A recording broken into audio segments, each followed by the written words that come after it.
നജീം അർഷാദും തസ്നീമാണ് നമുക്കിപ്പോൾ ഉള്ളത്. Hi. Hello നജീമേ, ഇന്ന് ചെയ്യാൻ പോകുന്നത് എന്താണെന്ന് അറിയാമോ? ഐഡിയ സ്റ്റാർ സിംഗർ മുതൽ ഇതുവരെയുള്ള പാട്ടുകളെല്ലാം പാടിക്കാൻ പോവാ.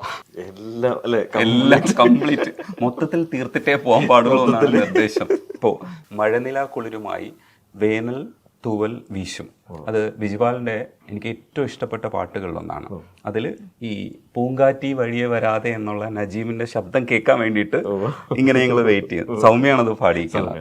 രസമായിട്ടാണ് നിങ്ങളുടെ കോംബോ വർക്ക് ചെയ്തിരിക്കുന്നത്. അധികം വർത്താനമില്ല, ആ പാട്ടിൽ തുടങ്ങാം. സ്റ്റാർ സിംഗറിൽ 50 പാട്ട് പാടി. അതിനുശേഷം പിന്നെ എന്റെ ഓർമ്മശക്തി തന്നെ നശിച്ചുപോയി. നല്ല അറിയാവുന്ന പാട്ടാണെങ്കിലും തെറ്റിക്കും, ചിലപ്പം പേടി എന്തെങ്കിലും ബ്ലൈൻഡ് ആവും പെട്ടെന്ന്. ചില വരി ഇപ്പൊ തെറ്റുവാണെങ്കിൽ അറിയാവുന്നവർക്ക് മനസ്സിലാവും. പക്ഷെ ഇക്കയുടെ മുഖത്ത് ആ കള്ളത്തരം, എന്ത് ടൈപ്പ് ഓഫ് കള്ളത്തരം ചെയ്താലും അപ്പൊ തന്നെ പിടിക്കും. ഇതൊരു പ്രശ്നമാണ്. ഇത് പാട്ടിന്റെ കാര്യത്തിൽ മാത്രമല്ല, അത് ഭയങ്കര ഇൻവെസ്റ്റിഗേഷൻ, ഒബ്സർവേഷൻ ഭയങ്കരമാണ്. ഞാൻ പറഞ്ഞു ഇവർക്ക് ഡെന്റൽ ഡോക്ടറാണ്, ഡെന്റിസ്റ്റ്. ഞാൻ പറഞ്ഞു നിനക്ക് പറ്റിയ പ്രൊഫഷൻ ഇതല്ല, ഇത് ക്രൈം, മറ്റേ ഇൻവെസ്റ്റിഗേഷൻ, CID. മഴനില കുളിരുമായി വേനൽ തൂവൽ വീശും, മൊഴിയിലും മധുരമായി മൗനം കഥ പറയും, പൂങ്കാറ്റ് വഴിയെ വരാതെ കാറ്റിൻ കുളിരറിയും, ഏതോ സുഖമീ നെഞ്ചിൽ നിറയും, മഴനില കുളിരുമായി. ഓരോ സെക്കൻഡിലെ മ്യൂസിക്കും എനിക്ക് കാണാതെ അറിയാം. കാരണം അത്രയും പ്രാവശ്യം ഞാനിത് കേട്ടിട്ടുണ്ട്. ശരിക്കും ബിജുപാലിന് എത്ര നന്ദി പറഞ്ഞാലും മതിയാവാത്താണ്. സന്തോഷ് വർമ്മയ്ക്കൊപ്പം നല്ല വരികളും കൂടെ ചേരുമ്പോഴാണല്ലോ പാട്ട് മനോഹരമാവുന്നത്. ഈ പ്രണയഗാനങ്ങൾ കേട്ടിട്ട് എങ്ങനെ വീട്ടിൽ മര്യാദയ്ക്കിരിക്കും? ഒരുപാട് ആരാധകർ വരില്ലേ, എന്ത് ചെയ്യും? വീട്ടില് പാട്ട് പാടുന്നത് എപ്പോഴും ഇങ്ങനെ മൂളിക്കൊണ്ട് നടക്കും. ഇക്ക വീട്ടിലുണ്ടെന്നുണ്ടെങ്കിൽ എപ്പോഴും ഇങ്ങനെ എന്തെങ്കിലുമൊക്കെ മൂളിക്കൊണ്ട് വരില്ല. വീട്ടിൽ പാടുന്ന കുഴപ്പമില്ല, പുറത്ത് ഞങ്ങളൊക്കെ കേൾക്കും. ഞങ്ങൾ മാത്രമല്ല കേൾക്കുന്നത്, ഒരുപാട് പേരുണ്ട്. അതെങ്ങനെ മാനേജ് ചെയ്യുമെന്നുള്ളതാണ് പ്രശ്നം. കുഴപ്പമില്ല, സത്യമാണോ? ആ കാര്യത്തില് പ്രശ്നങ്ങളൊന്നുമില്ല. അതിലിപ്പോ എന്താ, എല്ലാവർക്കും എനിക്കും ഇഷ്ടമല്ലേ പാട്ട്, അതേ കൂട്ടനല്ലേ എല്ലാ ആൾക്കാരും. പാട്ട് മാത്രമല്ല, ഈ പാട്ട് കേട്ട് കേട്ട് റൊമാൻറ്റിക് ആയിട്ടുള്ള വോയിസ് ആണ്. അത് കുഴപ്പമില്ല, അഡ്ജസ്റ്റ് ചെയ്യും. ഒരു കുഴപ്പമില്ല. അപ്പൊ റൊമാൻസും കുഴപ്പമില്ല.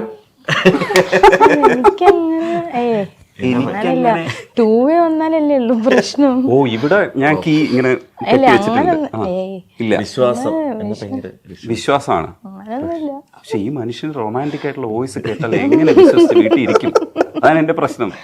എനിക്ക് തോന്നിയിട്ടുണ്ടല്ലോ ഈ മനുഷ്യനോട് അത്രയും സ്നേഹം, കുറച്ചൊരു പൊടിക്ക് കൂടുതൽ. ആരാധകരെയൊക്കെ എങ്ങനെയായിരിക്കും ഈ മനുഷ്യൻ മാനേജ് ചെയ്യുന്നത്? പക്ഷെ ഇക്ക ഇങ്ങനെ വിളിക്കാറുണ്ട്, ചില മീൻസ് പെൺകുട്ടികളൊക്കെ ആണെങ്കിലും മെസ്സേജ് ഒക്കെ ചെയ്യും. പക്ഷെ ഇക്ക റിപ്ലൈ ഒക്കെ ചെയ്യും, നല്ല രീതിക്കാണ്, കുഴപ്പമൊന്നുമില്ല. പിന്നെ ഉമ്മയുടെ ഫോണിൽ വിളിക്കും, ഉമ്മച്ചിയുടെ ഫോണിൽ വിളിച്ചിട്ട് കൊറേ പേര് പറയാറുണ്ട്. ഇതൊരു ഭംഗി വാക്കല്ലേ സത്യത്തില്? ഭംഗി വാക്കല്ലേ? അല്ല, സത്യമാണ്, ശരിക്കും സത്യം. എന്താ ചില ഉദ്ദേശം എനിക്ക് മനസ്സിലായില്ല. എങ്ങനെ? അല്ല, ഈ മനുഷ്യനിൽ എന്തെങ്കിലും കള്ളത്തരം ഇല്ലേ? ഇക്കയിൽ കള്ളത്തരോ? ഇക്കയിൽ കള്ളത്തരമൊന്നുമില്ല എന്നില്. പിന്നെ ഉണ്ട് കള്ളത്തരം എന്ന് പറയും. ഇക്കയിൽ എനിക്ക് അങ്ങനെ കള്ളത്തരമൊന്നും ഇല്ല. പതിവായി ഞാൻ വാച്ച് ചെയ്യുന്നത് കൊണ്ട് അങ്ങനെ ഇല്ല, കുഴപ്പമൊന്നുമില്ല. പിന്നെ അല്ല, എല്ലാത്തിലും കാണുമല്ലോ കുഞ്ഞു നമ്മൾ അങ്ങോട്ടും ഇങ്ങോട്ടും അഡ്ജസ്റ്റ് ചെയ്ത് പോയി കഴിഞ്ഞാൽ പിന്നെ തീരെ ചിലതൊക്കെ വിട്ടു തന്നിട്ടുണ്ട്, തിരിച്ചതേപോലെ ചിലതൊക്കെ വിട്ടു കൊടുക്കണം. എന്നെ കമ്പയർ ചെയ്യുന്ന സമയത്ത് എന്റെ കയ്യിലാണ് കുറെ മിസ്റ്റേക്കുകളും ഉള്ളത്. ഇക്ക എന്നെ വെച്ച് നോക്കുമ്പോ മിസ്റ്റേക്ക് എന്ന് പറഞ്ഞാൽ ഉറങ്ങുമ്പോ ഫോൺ എടുത്ത് നോക്കുക, അങ്ങനെയൊക്കെയുള്ള അങ്ങനത്തെ ഒന്നുമില്ലേ? ഒന്നും ചെയ്യില്ല. അല്ലാതെ തന്നെ നമുക്കറിയാം ഇക്കയുടെ പ്രൈവസി. നേരത്തെ ഇൻവെസ്റ്റിഗേഷൻ എന്ന് പറഞ്ഞോണ്ടാണോ? നമ്മുടെ കാര്യത്തിലല്ല. ഇപ്പം പുറത്ത് എന്തെങ്കിലുമൊക്കെ ഒരു വിഷു വരത്തില്ലേ, ഇപ്പൊ എന്തെങ്കിലുമൊക്കെ നമ്മൾ ആരുടെയെങ്കിലും കാര്യം, അപ്പൊ ഞാനത് ഫുള്ള് ഇങ്ങനെ ചിന്തിച്ച് കൂട്ടും. ഒരു കാര്യം നമ്മൾക്ക് കിട്ടിക്കഴിഞ്ഞാൽ A to Z ഞാൻ ചിന്തിച്ചു. അപ്പൊ ഇക്കടുത്ത് തന്നെ ഞാൻ ഷെയർ ചെയ്യുന്നത്, വേറെ അടുത്ത് നമ്മളത് ഷെയർ ശരിയല്ലല്ലോ. അത് വെച്ചിട്ട് ഇക്ക പറയുന്നത് ആക്സിഡന്റലി കോളൊക്കെ ചില സമയത്ത് ഡൈവേർട്ട് ഇട്ടിട്ട് പോകുന്ന സമയത്തൊക്കെ വിളിക്കുന്ന സമയത്ത് ഇവൾ അറ്റൻഡ് ചെയ്യാറുണ്ട്. ഈ വിളിക്കുന്നവരൊക്കെ ഇവളുമായിട്ട് സംസാരിക്കുമ്പോ പിന്നെ മറ്റേ all Indians are my brothers and sisters എന്ന് പറയുന്ന പോലെ ആ ഒരു മോഡാവും. അതെ, നല്ല കുട്ടി ഒന്നും പറയുന്നില്ല, വളരെ രസമായിട്ട് ആദിത്യ മര്യാദയോടുകൂടി തന്നെ സംസാരിക്കുന്നു. അപ്പൊ പിന്നെ അവർക്കൊന്നും തിരിച്ചൊന്നും പറയാൻ പറ്റാത്ത അവസ്ഥ. ഞാനിപ്പോ വിളിക്കാത്തൊരവസ്ഥയിലോട്ട്. അതെ അതെ, ഞാനങ്ങനെയല്ല. നജീബ്, എന്റെ പ്രണയത്തിൻ താജ്മഹലിൽ, അതെന്ന് വെച്ചാല് നജീബിനെ ശരിക്കും ആദ്യം അടയാളപ്പെടുത്തുന്ന പാട്ടുകളിലൊന്നാണ്. അതൊന്ന് പാടാം. എൻ്റെ പ്രണയത്തിൻ താജ്മഹലിൽ വന്നു ചേർന്നൊരു വനശലഭമേ, എൻ്റെ പ്രണയത്തിൻ താജ്മഹലിൽ വന്നു ചേർന്നൊരു വനശലഭമേ, എൻ്റെ യമുനതൻ തീരങ്ങളിൽ, എൻ്റെ യമുനതൻ തീരങ്ങളിൽ അറിയാതെ കേഴുന്ന വേഴാമ്പലേ, എൻ്റെ പ്രണയത്തിൻ, എൻ്റെ പ്രണയത്തിൻ, എൻ്റെ പ്രണയത്തിൻ, എൻ്റെ പ്രണയത്തിൻ. ഏതൊരു ക്യാമ്പസിൽ നിൽക്കുന്ന ഒരു ഫീലില്ലേ? അടിപൊളിയാ. റോബിൻ തിരുമലയാണ് എഴുതിയതും സംഗീതം ചെയ്തതും. ഇതാണ് ഞാൻ വീണ്ടും ചോദിക്കുന്നത്, എല്ലാ പാട്ടുകളും ഇതേപോലുള്ള പാട്ടുകളാണ്. ഹിറ്റാവുന്ന എല്ലാ പാട്ടിനകത്തും ഒരു റൊമാൻസ് ഉണ്ടാവും. അത് അടിപൊളിയല്ലേ? റൊമാൻസ് കുമാരനാണ്. മനസ്സിൽ മാത്രം പുറത്ത് കാണിക്കാൻ പറ്റില്ല, ഭാര്യ തന്നെ.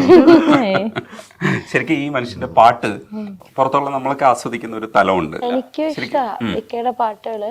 ഇക്കയുടെ ചില സാഡ് സോങ്സ് അങ്ങനത്തെ ഒക്കെ ഇല്ലേ, ചില സാഡ് സോങ്സ് അല്ലെങ്കിൽ എനിക്ക് ചില ഭാഗങ്ങൾ ഇപ്പം പാട്ടിന്റെ ആ ഒരു ഇത് റിപ്പീറ്റ് ചെയ്ത് കേൾക്കാൻ. അല്ലെങ്കിൽ ഇക്കയുടെ പാട്ട് തന്നെ അല്ല, ഇപ്പൊ പോയിസൊല്ല കൂടാതെ കാതൽ, അതല്ലേ കാതൽ റോജ, അങ്ങനത്തെ ഒക്കെ കുഞ്ഞു കുഞ്ഞു സാധനങ്ങളില്ലേ. അത് കുഞ്ഞുച്ച പാട്ടിന്റെ ഫസ്റ്റ് മുതൽ അങ്ങനെയല്ല, ചില സാധനങ്ങൾ ഭയങ്കര ഫീൽ കൊടുത്തിട്ട് പാടുമ്പോ അതിങ്ങനെ റിപ്പീറ്റ് അടിച്ച് രാത്രിയൊക്കെ നമ്മൾ ഉറങ്ങുന്നത്.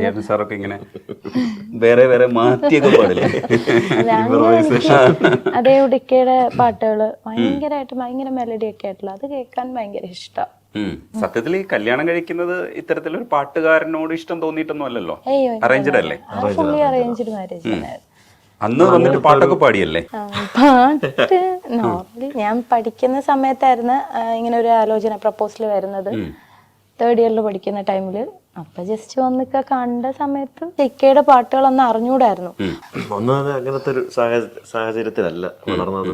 അല്ല, ഇക്കയുടെ പാട്ട് അറിയത്തില്ലെന്ന് വെച്ചാൽ ഐഡിയ പ്രൊഫൈൽ അറിയാം, പക്ഷെ സിനിമ അങ്ങനെ ഫോളോ ഐഡിയ സ്റ്റാർ സിംഗർ ഉറപ്പായിട്ട് കണ്ടിട്ടുണ്ട്.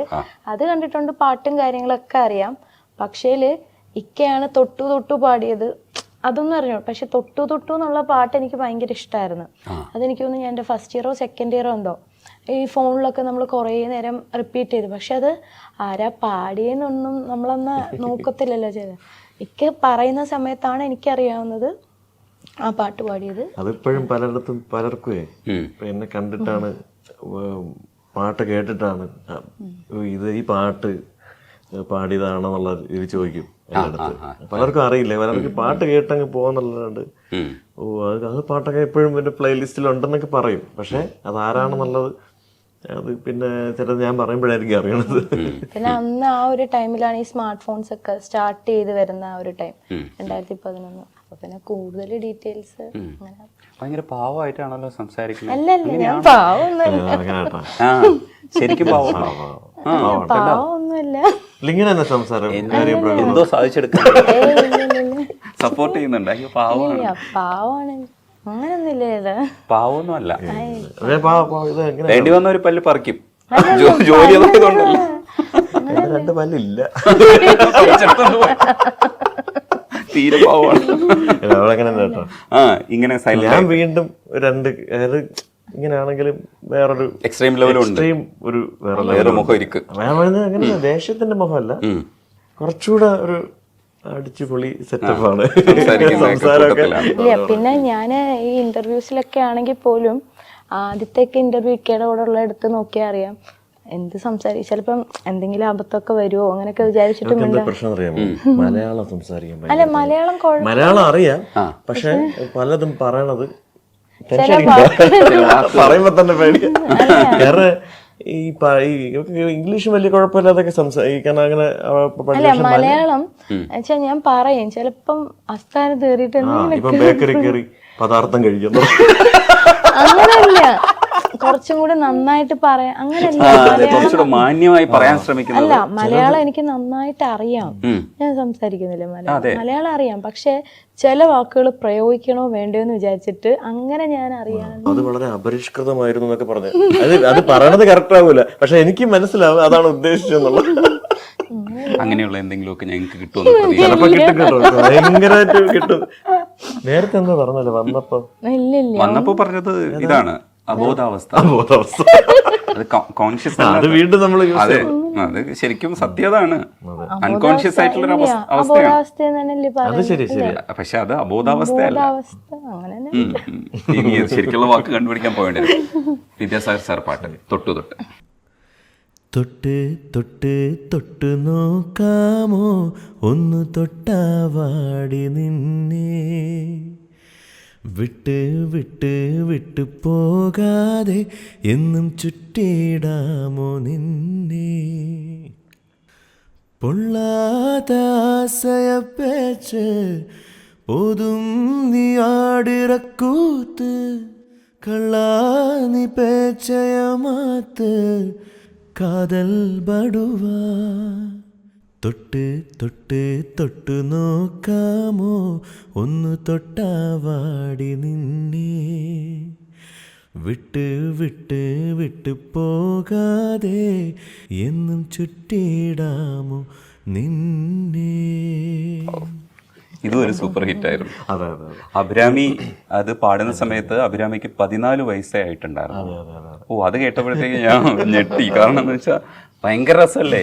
ഞാനിപ്പോഴും കേൾക്കുന്ന സമയത്ത് ആലോചിക്കും ശരിക്കും 14 ഉണ്ടായിരുന്നുള്ളൂ. വോയിസ് നല്ല മെച്യൂരിറ്റി. അതെ, ഭയങ്കര രസമുള്ള വോയിസ് ആയിരുന്നു. എനിക്ക് ഈ പറഞ്ഞ പോലെ ആ പാട്ട് ഒരു സ്പെഷ്യലാണ്. കാരണം നമുക്ക് ഒരു മേജർ സിനിമയിൽ ഒരു ഭാഗമാകാൻ പറ്റാന്ന് പറഞ്ഞാൽ ലാൽജോ സാറിന്റെ പടം. പെട്ടെന്നാണ് സാറ് വിളിക്കുന്നതും വിദ്യാസാഗർ സാറ് ചെന്നൈയിൽ പോയിട്ടാണ് ഈ പാട്ട് പാടുന്നത്. വോയിസ് ടെസ്റ്റ് ചെയ്യാൻ വേണ്ടി വിളിച്ചതാണ്. കാരണം പുള്ളിക്ക് നമ്മളെന്നുള്ള എങ്ങനെയാണ് വേറെ പ്രൊഫൈലൊന്നും അറിയില്ല. പാട്ട് എന്നെ ഡയറക്റ്റ് സ്റ്റേജിൽ വെച്ചിട്ട് അദ്ദേഹം കേട്ടിട്ടുണ്ട് ഒരിക്കൽ. അപ്പൊ അങ്ങനെ ഒന്ന് ടെസ്റ്റ് അടിക്കാൻ വിളിച്ചതാണ്. ഞാനും ആ സിനിമ വരുന്നതിന് കുറച്ച് നാൾക്ക് മുമ്പാണ് അത് അറിഞ്ഞത്, എന്റെ പാട്ടാണ് സിനിമയിൽ ഉള്ളെന്നുള്ളതും. അത് ഭയങ്കര സന്തോഷം തോന്നി. അതിനുശേഷം ഒരുപാട് നല്ല സിനിമകളെല്ലാം മ്യൂസിക് ഡയറക്ടേഴ്സും വിളിക്കുകയും നല്ല നല്ല ഭാഗങ്ങളാവുകയും ചെയ്തു. അതൊരു സ്റ്റാർട്ടിങ് ആയിരുന്നു. അതൊരു നമുക്ക് അതിനു മുമ്പേ പടങ്ങൾ പാടിയിട്ടുണ്ടെങ്കിലും ഒരു as A play back singer എന്നുള്ള രീതിക്ക് ഒരു പ്രൊഫൈൽ ഉണ്ടാക്കിയെടുക്കാൻ ആ പാട്ട് പെട്ടെന്നൊരു വെളിച്ചം. അതെ അതെ അതെ. ഈ സ്റ്റാർ സിംഗർ ശരിക്കും ആ കാലഘട്ടത്തിന്റെ അത്ഭുതമായിരുന്നു. ഇന്നിപ്പോ തുടർച്ചയായിട്ട് ആവർത്തിക്കപ്പെടുമ്പോൾ നമുക്ക് അതിനകത്തുള്ള അന്നത്തെ ഉള്ളൊരു ഗുമ്മില്ല. പ്രത്യേകിച്ചും ഒരു ഫ്ലാറ്റ് കിട്ടുന്ന നജീബ്, അതായിരുന്നു ഞങ്ങളുടെ മനസ്സിലെ നജീബ് എന്ന് പറയുന്നത്. പാട്ടുപാടി ഒരു ഫ്ലാറ്റ് നേടിയ ഒരു മനുഷ്യനാണ്. അന്നത് ആ സമ്മാനം എന്നൊക്കെ പറയുന്നത് നമ്മളെ സംബന്ധിച്ചിടത്തോളം വലിയ അതിനു മുമ്പേ ഒരു സൂപ്പർ സ്റ്റാർ ആണ്. സൂപ്പർ സ്റ്റാർ ഒക്കെ അതിന്റെ അകത്ത്. അപ്പൊ ഇത് പെട്ടെന്ന് ഇത്രയും വലിയ വീടെന്നൊക്കെ പറയുമ്പോഴത്തേക്ക് ആൾക്കാർ അതൊരു മെയിൻ ഒരു ന്യൂസ് വാല്യൂ അതായിരുന്നു അതിന്റെ. അപ്പൊ അതുകൊണ്ട് ഒരുപാട് പേര് ഇപ്പം മത്സരത്തിന് ഇപ്പം പങ്കെടുക്കാനാണെങ്കിൽ പോലും 1.5 ലക്ഷം ആൾക്കാർ അതിൽ ഈ ഓഡിഷന് വേണ്ടിയിട്ട് കൊടുത്ത. അതിൽ നിന്ന് പിന്നെ 20,000 പേരെ അവിടെ നിന്ന് ഇങ്ങോട്ട് വിളിച്ച് ഏഷ്യാനെറ്റിൽ നിന്ന് വിളിച്ചു. പിന്നെയാണ് അതിൽ നിന്ന് ഒരു 101 പേരെ സെലക്ട് ചെയ്ത് ഓഡിഷൻ പോലെ ഷൂട്ട് ചെയ്ത് പിന്നെ അഗെയിൻ ഒരു 45 പേരെ സെലക്ട് ചെയ്തിട്ടാണ് പിന്നെ ഒരു വർഷം. പിന്നെ ആ സമയത്ത് ഈ പറഞ്ഞ പോലെ മൊബൈൽ ഇന്നത്തെ കാലം പോലെ അല്ലല്ലോ. എല്ലാവരുടെയും പെട്ടെന്ന് ഒരു അവരുടെ സ്ട്രെസ്സിനിടയ്ക്ക് വൈകുന്നേരം TV കാണുകയും അങ്ങനെ ആ ഒരു പ്രോഗ്രാം പെട്ടെന്ന് ജനങ്ങളിലേക്ക് എത്തിച്ചേർന്നതാണ്. പിന്നെ റൗണ്ടുകളാണെങ്കിൽ പോലും വ്യത്യസ്തമാർന്ന റൗണ്ടുകളും. ഇപ്പം ഞാൻ മര്യാദക്ക് ഭയങ്കര ഷൈ ഉള്ള ഒരാളാണ്, വെറുതെ നിന്ന് പാടത്തേ ഉള്ളൂ. മേ ബി ഞാൻ ഒരു നെക്സ്റ്റ് റൗണ്ട് അവരിത് കാണിക്കുമ്പോഴത്തേക്കും ഞാൻ പഞ്ചാബി ആയിട്ട് വരുന്നു. ഫാമിലി റൗണ്ട്, ഓരോ പെർഫോമൻസ് ഇത് കാണാൻ വേണ്ടി ആൾക്കാരിങ്ങനെ കാത്തിരുന്നു. അങ്ങനെയാണ് പരിപാടി ഹിറ്റായത്. ആ ചെറുപ്പക്കാരനാണ് ഫ്ലാറ്റ് കിട്ടിയത്. ആ സമയത്ത് പാടുന്ന സമയത്തൊക്കെ ഈ ഫ്ലാറ്റ് എന്ന് പറയുന്ന മോഹം ഉണ്ടായിരുന്നു മനസ്സിൽ? ഫ്ലാറ്റ് മോഹം എന്ന് പറഞ്ഞാല് ഇപ്പം അങ്ങനെ, കാരണം എന്താണ് ഫ്ലാറ്റ് എന്നുള്ള കാര്യം എനിക്കറിയില്ല കാരണം എന്റെ മനസ്സിൽ എന്താണ് നമ്മൾ ഈ പറഞ്ഞ പോലെ അടുക്കി വെച്ചിരിക്കുന്ന ഒരു വലിയ ഫ്ലാറ്റ് നമുക്ക് കിട്ടും. ആ ഒരു പ്രായം ചെറുതല്ലേ, വീടിന്റെ ഒരു ഇതൊന്നും നമുക്ക് പിന്നെ അത് ആയി വരണതേ ഉള്ളൂ. പിന്നെ എന്താണ് ആ ഒരു സമ്മാനം വലുതാണെന്ന് അറിയാം. അതുപോലെ ഇതിന് ഓരോ റൗണ്ടും പാടുന്നതിന് മുമ്പേ നമ്മളിപ്പം വീട്ടിൽ പാടുന്ന പോലെ അല്ലല്ലോ. ക്യാമറ ഓൺ പറഞ്ഞു കഴിഞ്ഞാൽ പിന്നെ നമുക്ക് അതിൻ്റെ ഒരു 50% വരുള്ളൂ. അതിൻ്റെ കൂടെ ടെൻഷൻ കൂടെ കയറി വന്നാൽ ഒട്ടും പാടാൻ പറ്റില്ല. അപ്പം എങ്ങനെയെങ്കിലും റൗണ്ട് നമുക്ക് നന്നായി പാടാൻ പറ്റണേ എന്നുള്ളൊരിത് മാത്രമേ ഉള്ളൂ.